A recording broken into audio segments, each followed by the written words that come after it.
Real estate company gets fined $62 million. The city's helping with the flood damage, new election coming up, and a great $150,000 innovation challenge. And that's another week in housing on Ryan Out Loud.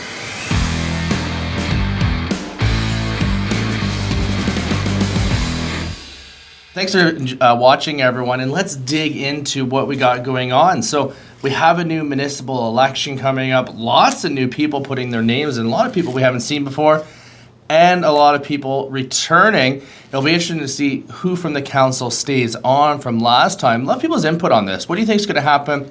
What do you think the city really needs in this municipal election for leaders? And will the mayor continue his reign of 30 years or however long he's been in mayor?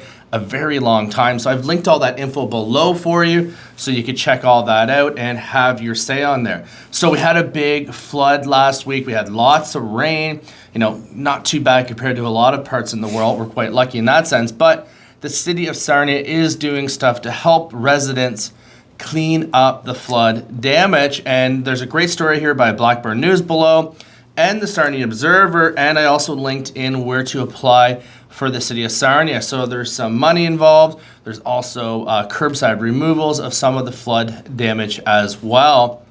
And then, looking for some other things as well. So the Sarnia Lambton Business Development Center is doing a $150,000 grant for innovation. So great program actually that's going on in Sarnia. It's a free resource for people looking to start a business, needs help with business planning and all those things and all those challenging parts maybe as an entrepreneur where you have your idea and you need help bringing it to market.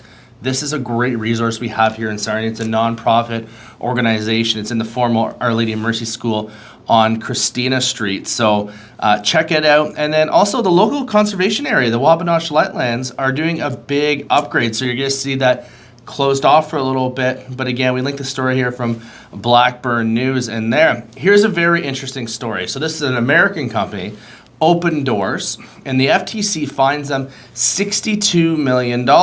So this would be very comparable in Canada, maybe a for sale by owner company, or also those lovely postcards you get over and over again saying sell your house now, get a good deal, cut out commissions, and say you'll get more money. So the Open Doors marketing charts compared consumers getting more money by cutting out real estate and not selling on the market. I know you're saying this is an American company, Sean, why are you telling us about this?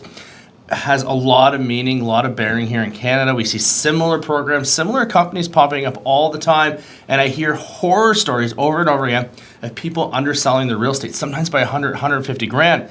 This is your biggest asset in your life for a lot of people, and every dollar counts. So long story short is they were telling people they were going to net more money by cutting out real estate, not going on the market, but it was proven that they were lying and they were misinforming people and misrepresenting what they were selling so much that they got a $62 million fine. So read that story from the FTC. Again, it is a U.S. story, but very relevant in Canada. And if it's if it's too good to be true, I guess it's too good to be true, especially in the real estate world most of the time. And let's do a quick market snapshot. You hear me and George Hayes do this every week on Blackburn Radio, but I want to bring it to you here as well. So 2021 for this last week, we saw 44 homes sell, 11 come off the market. Now this last week here in Sarnia and Lambton, we had 29 price reduction, 59 new listings, 23 sell, and 21 came off the market. You got to remember, too, of that 21, probably half of those actually came back on the market. So that's another This Week in Housing on Ryan Out Loud. Thanks for watching, and we'll catch you next time.